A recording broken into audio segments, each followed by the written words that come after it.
خنو خنيد وديمنا في النجرة ديكوري لما سرقي كياف حالك أنا نكتب قبايا جرة ما شاء الله تقولين كيسانينا في ناي سنين جنة تكون لنا غوطة سرقي نيوت كثير بنات أكنا كون كيسانا كافون بربانو ورين دوا جرتن قبوفني سنيغا جرة كنو أما دلقت جرة وفتا سرامي دوري ديم معلمي أتي علمي ديرا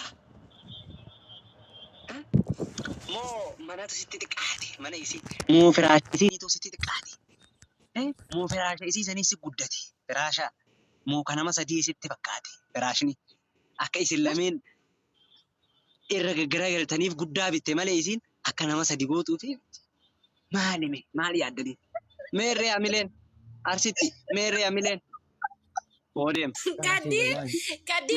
Kadiran badheessa akka qixxaa'ee irraa saniin galabbata mini ati dhiisin ta'u fudhataman qabu kun.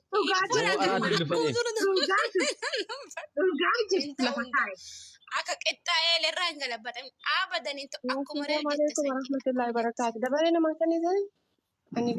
way ajabu ati barree fuutana koomentii jalatti miira jala seenti wanni miira keessa nutti seedinga dhukkeen irraa kaasaa arti mee badde amma muyitii qabadha qo'ee dubbatu. Sanduraati assalaamu alaikum warahmatullahi wabarakatuh. Akkam jirtu? Itti aansee waa'ee masaanii irraa ani akka hiyyatti jechuudha nama heerumee. Maaliif ala laala yoo jettani? Sabari kan qo'ee hasaa jiraatutti qo'ee fixadhee sirraa Nama badde erga qaataatis keessa taa'ara. Tokkoffaa dhiirri tokko jechuudha maaliif ala keessa laala yoo jettan dubartii sanirraa hanqinna wayii waa dhabu malee qulqullina haa ta'u nyaata isaa haa ta'u waanuma kamiyyuu hin fuudhu. Hanqinna wayii argu malee jechuudha. Lammaffaa immoo fuudhee qixa tokko ija takkaan hin laalu jechuudha dubartii san wal caalchisa.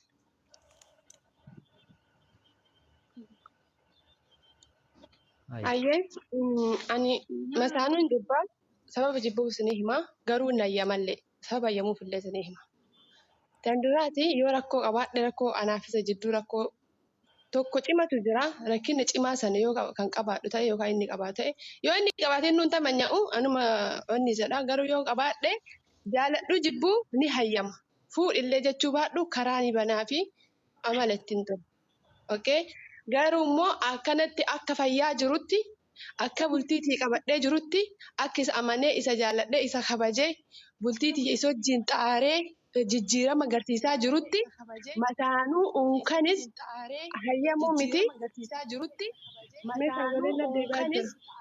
hayyamuu miti minuuti mee sagalee kina deebi'aa jira dhiifama hayyamuu miti karaa kiyyan baatu jechuudha masaanuun. Akka amma fayyaa jirutti jechuudha. Wanni narraa hir'ate hin jiru.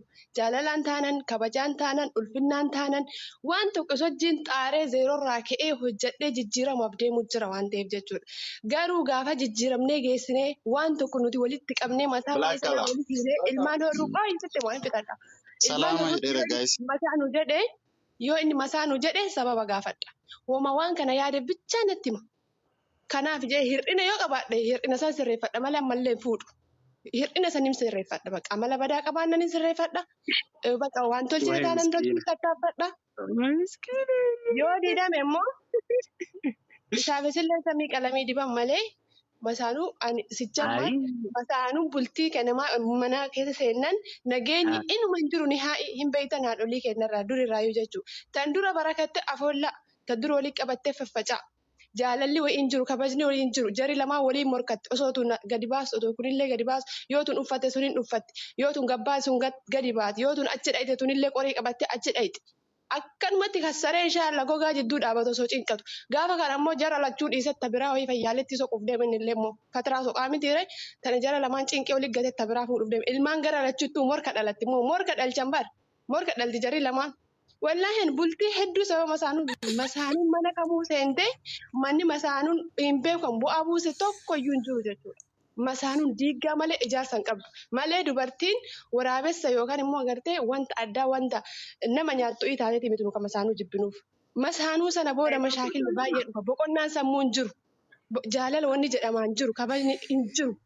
Kana malee Masaanuu obboleettiin tiyya deemtee Ani masaanuu heerumtee fakkeenyaaf. morkii keessa galtanii yoo lama lamaan illee deessan akkatti natti tolu morkii keessa naa taatee jirti.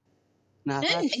Bar ila Immoo ila waaqatta me barbaadii maaliif booda siin immoo jedhe waaqatta. kaaditi bar yoo ati ila amma arsittiin hirir jette yoo hirir jette walla kasiin jedhe jaarsa kan kee firidamii kenni fuudhi yoo jette inuu sirrattuu fuudhee hin galuun garuu ati cinqite taanaan yoo inni hin fuudha jedhe tarii inni wanti sobeesiin jechuu danda'a tarii dhugaasiin jechuu yoo inni akkasin jedhe isa fuudhi jedhi garuu innuu sirratti hin fuudhu garuu yoo nu hirir jennee hin fuutu jennee hin cinnoofne haasofne dhugaa rabbiin mu fuudha garuu honta takka keessa yoo nu bakka firii taaneef yoo nu firidamii kenneef abada wallaahi hin fuudhu. Tamimaan muuxannoo qabdi irraa fudhaa yaa Shakka tamimaa tarmaan shakka takki masaanuu qabdi takki masaanuu Natti tamimaan aboo maaliif siin muuxannoo jedhe qabdi. sitti immoo na caqqasi maaliif siin jedhe sitti immoo waa'ee ummaa jara siin jedhe maaziriiti jechuudha maaziriiti takkatti qaba garuu yoo inni hin fuudha jedhuun nu hin lolla garuu ofii kenna anuu mataa kee irraa hin fuutuun jedhaan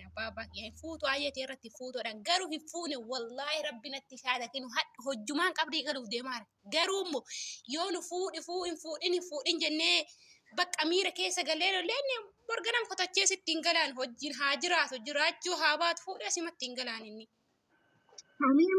Garuu immoo ayya Ati masaanuu qabdaa qabu. inuu illee rubnatte gaafa qabaa jedhu. Garuu jechuudha. hin qaba alhamdulillah hin qaba alhamdulillah. Hiririi miti masaanuu waan jaalatan hin taane waan jibbu keessa amala ijoollee keenya shamarranii fakkeessina masaanuun waan jaalatan hin taane waan fedhu irratti haa fuudhu jedhan hin taane wallaahi naaf facciftuu keessa jira hin dandeenyu hundayyuu tumaan. Ani garuu hin danda'u. Ajaboo yaadni kee ajaboo mee waan akkasii dubbii kee kareebuu kanarratti akkam jettee beektaa yooniin amala kiyya badaa ta'e waan irratti fuudhuu sanatti haa himu yoo amalli kiyya badaa ta'e hin sirreessaaf yoo nyaanni kiyya badaa ta'e hin sirreessaaf yoo nyaanni kiyya sooqiddi irra kute sooqidda irraa xiqqeessa yoo irra xiqqaate itti guddisa yoo maal ta'e maarree godha yoo akkas ta'e akkana godha ajaboo dhaggeeffadhu wallaahi dhugaatii ofiin dubbiin sanii miti ila dhaggeeffadhu. Masaanuun ka fuudhamu ila ajaboo dubbiin amala keetiiti maal wallaahi ila dhaggeeffadhu ajaboo dhaggeeffadhu hanqinni kan waan fedhe irratti haa ta'u. Assalamu alaikum guys. Waalaikum salaam. Waalaikum salaam. Mee Muhammadoo kana Akkam isin nagaa? Nagaame. Maali yoo masaanuu maaf jibbiti taate? Maal jechuudha? Kadir akkamitti sodaa nagaa? Nagaame isa. Jirta. Isin sadanuu warra as keessa jirtan kun na heeruma ka biraatu maal godhaa soqaa deeman. Masaanuu walii taati waliin sina. Assalamu alaikum. Arsitti lafattu jedha artii barkee. Isa dubbii ajaboo kana waa sirreessaaf ila ajaboo obboleettiitii dhaggeeffadhu. Wallaahi dhugaa siin jedha anillee akka ilma dhiiraa tokkotti akka argitee yaani shariyaallee beekuu baadhu dhaga'ee tokkotti ilmi dhiiraa tokko gaafa fuudhu waan ati argitee wallaahi inumaatu yoo ati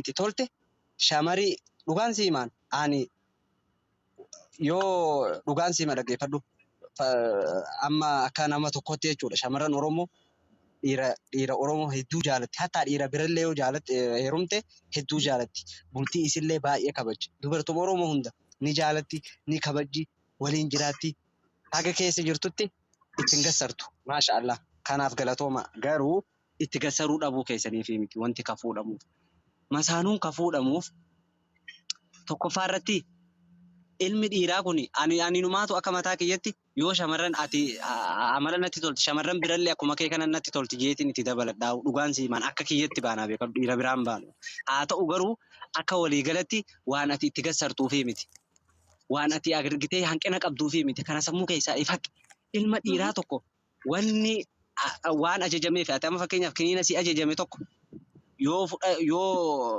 wanni ta'ullee baatte si dhukkubnaan mana yaalaanuma deemta. Innillee yoonillee fuudhe sadii illee yoo fuudhe afreeffaa numa fedha. Inumaa rabbiitu hin ayyamin malee afur shanillee numa fedha inni. Kuni waan rabbiin argitee atiis akkanuma si uume ninaafaan si uume bar. Ammoo rabbiitu waan kana ila dhagge ishee rakkoon qabu rabbiitutu uumama maal gootare garuu ammoo akkaataa qaba akkanuma namni tokko lafaa ka'ee hin fuudhu fakkeenyaaf yoonii fi ilmi dhiiraa tokko intala dubaraa duraan fuudhe san yoo argitee fedhii wanni isii waan hunda isii guutuu fi baatee kan itti gassaruu ta'e yookaan adda adda kan isin laalu ta'e itti dilii bar dhugaan siim akka nuti afaan hin jennu kana sitti hin fakkaatin ajabu yoo dhugaan nama rabbi sodaatu taate rabbilleen gaafa waa'ee masaanuu dubbatu yaa warri rabbi sodaatan jeete eegale malee akkanumaan wanti hin jenne kanaafu yoonii fi argitee ilmi dhiiraa tokko waan rabbii itti maali haqa rabbillee rabbiin asirratti haqa namarra kaa'e haqallee isiillee ofirraa eegee haqa rabbillee eegee kan wal qixxeessu ta'e ati itti gassarte itti dhiifte inni fuudhuun dhiisu garuu ammoo akkanumaan ka'anii walitti sharatanii fuudhanii manatti yoo galfatan isiin tun nam takkaa diriyaa ishiitti tokko bittee takkaa yoo dhiifte hin ta'u dirqama lameen wal qixxeessuu qabdi manallee akkasuma siigalee malee akkanumaan ka'anii fakkeenyaaf wanni walirratti fuudhaniis hin jiru yoo ammoo wanna silaa isa barbaachisu san dandeettii san ka guuttatu taate dirqamaa miti ammoo bakka itti dandeettii fakkeenyaaf waan takkaata daangeessuutu jira yoo ati akkuma jetti san yoo gartee fakkeenyaaf rakkoo dhalaafaa qabaate yoo argitee rakkoo hirriibaa ka qabaatu taate inni kun si eeggatuu hin qabu dirqama hin qabu yoo ammoo waa hunda keessatti ati kanama waa danda'u taate wanni isa barbaachisu waa hunda keessatti akka keessan guutuudha. Akka keessan guutuu dandeenyaan ammoo deemee fuudha. Kan akkasitti ofitti himi malee akkanumaan dirqamaa miti ashaboo nyaatarraa xiqqeessite yookaan amala baddeef yookaan amala tolteefi kan keessessa jedhe yoo asirratti Sadiiroo laana dhaga'ee dhiifama wajjin afaanis qaba dalagaa irra waan jiruuf sinirraa ba'a. Masaanuu warra jibban kana ani masaanuu malee amma jaartiin fuudhu an guyyaa takka halkan takka kophaa rafuun fedhu. Halkan takkaaf jaartii tiyyaan osoo walitti hin dabalamin rafuun fedhu. Ni beektaa amala dubartii ji'a keessatti waatu jira. Kanaaf eksiraa barbaada jaartii. Tirfii jechuudha. Ati narraa dubbadhu amma Guyyaa garagaraatti. waan biratti sajjalatan jeetiin firraa dhiisee barii isaa kiyyamee narraa dubbadhu. Omaatii miti. Amma laala arsitii usime arsitii Meerraa fudhaabee ati atamma jaartii kanarraa kiyya irratti itti taatee haabuutu qoy miira keessaa beeku. ati jaartii kiyya taateetiin gaafa baatii irratti xiqqashoo ati waa taate ani haga gaafa ati fayyituutti si eeggachuu waan hin dandeenyeef takka tanumaa fuudhaan jaartii ammas irratti. Akkasi. Akkasi. Ilama walumaa galatti Isa lamuu ammoo irra guddaa kamara ayya irratti qaba suuraa irratti. Sagaleen kun nyaataa miti lamxii miti maalii miti tokko guddaa ture bakka. dhaga'i isa lamuu ammoo waan sirra fuudhuuf sitti hima. Ati gaafa duraanii natti hin heerumin kana laal gaafa fagoo jirtu sagaleen kee akka malee bareeda laa. Sagalee bareedduu takka na jala hawwaatu. Gaafa dhuftillee nyaata bareedaa tokko naa kennita. Aga waggaa takkaaf lama geetu. Xiqqashoo aga lafa fudhattu jechuudha. Egas gaafa takkaaf lama dhalte booda nyaata laasoo damalee fiduu eegalta. Kanaa jedhee firri sirra fuudha. Maaliif ibsa maaliif? Maal akkas eenyummaa isaanii jibbaa. Waggaa tokko dhaga'i waggaa tokkoof lama aga turtutti mee na fixachisi dubbii waggaa tokkoof lama aga guuttattutti laal dibanni ati dibattu uffanni ati uffattu ka biraati dhis isii dhamoota biraati jedha alaa fi gaagalaanillee takkaaf lama yoo lafa geette ati mukaan lafaa si kaasan hirri baay'een kaatu. Takuutus akkasuma barta haaraa fuutu sun illee gaafa waggaa lammaffaa jechuudha akkasuma taate deebitee. Kanaafuu masaanuu barbaannaa mireen wanni masaanuu barbaannuuf waan tanaaf hafe. Sanii biifti masaanuu fedha.